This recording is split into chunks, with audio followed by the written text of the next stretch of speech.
ನಮಸ್ತೆ ಫ್ರೆಂಡ್ಸ್. ಇವತ್ತು ನಾನು ಅಡುಗೆ ಮನೆ ಕಡೆ ಹೋಗ್ತಾ ಇಲ್ಲ, ಬದಲಿಗೆ ನನ್ನ ಹೂದೋಟದಲ್ಲಿದ್ದೇನೆ. ಚಂದ ಚಂದದ ಹೂಗಳು ಅರಳುತ್ತಾ ಇರುವಂಥ ಸಮಯ ಆಗಿರೋದ್ರಿಂದ ಹೂದೋಟದ ಒಂದು ವಿಡಿಯೋ ಮಾಡ್ತಾ ಇದ್ದೇನೆ. ಬನ್ನಿ ಒಂದು ಸುತ್ತು ಹಾಕ್ಕೊಂಡು ಬರೋಣ.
ಇದು ಡ್ವಾರ್ಫ್ ದಾಸವಾಳಗಳು, ಚಿಕ್ಕ ಪಾಟಲ್ಲಿ ಸಣ್ಣ ಸಣ್ಣ ಗಿಡದಲ್ಲಿ ಆಗುವಂಥ ಹೂಗಳು. ನೆಲವೇ ಆಗಬೇಕು ಅಂತ ಇಲ್ಲ, ಸಣ್ಣ ಸಣ್ಣ ಪಾಟಲ್ಲಿ ಅರಳುತ್ತದೆ. ಕೆಲವು ದಾಸವಾಳಗಳನ್ನು ನೆಲದಲ್ಲಿ ಹಾಕಿದ್ದೇವೆ.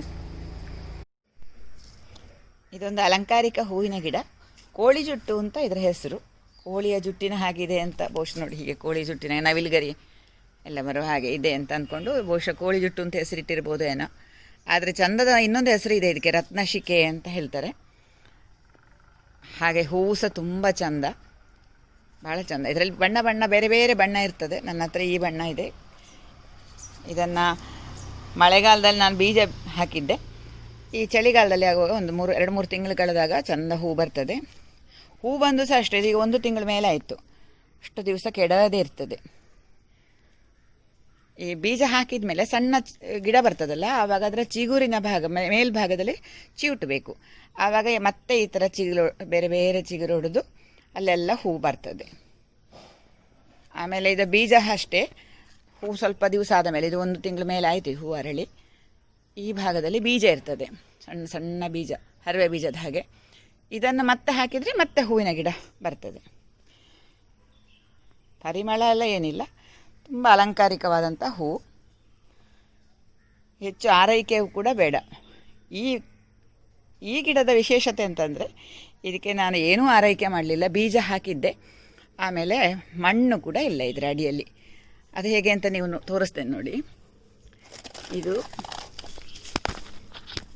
ಇಂಟರ್ಲಾಕಿನ ಮಧ್ಯಭಾಗದಲ್ಲಿ ಸ್ವಲ್ಪ ಮಣ್ಣಲ್ಲಿ ನೋಡಿ, ಇಂಥ ಭಾಗದಲ್ಲಿ ಬೀಜ ಹಾಕಿದ್ದು. ಇದು ಹೀಗೆ ಗಿಡ ಬಿಟ್ಟರೆ ಅಡ್ಡ ಬೀಳ್ತದೆ ಹೀಗೆ, ಅದಕ್ಕೋಸ್ಕರ ಅದನ್ನು ನೋಡಿ ಹೀಗೆ ನೇರವಾಗಿ ನಿಲ್ಲಿಸಲಿಕ್ಕೆ ಬೇಕಾಗಿ ನಾನೊಂದು ಪಾಟನ್ನು ಅಡ್ಡ ಇಟ್ಟಿದ್ದೇನೆ. ಇಲ್ಲಿ ಮಣ್ಣು ಗೊಬ್ಬರ ಏನೂ ಹಾಕಲಿಲ್ಲ, ನೀರು ಮತ್ತು ಬಿಸಿಲು ಎರಡೇ ಅಷ್ಟೇ. ಹೀಗೆ ಪಾಟ್ ಇಟ್ಟು ಬಿಟ್ಟದ್ದು, ಇಲ್ಲಾಂದರೆ ಅದರ ಹೂವಿನ ಭಾರಕ್ಕೆ ಅದು ಬೀಳ್ತದೆ ಕೆಳಗೆ.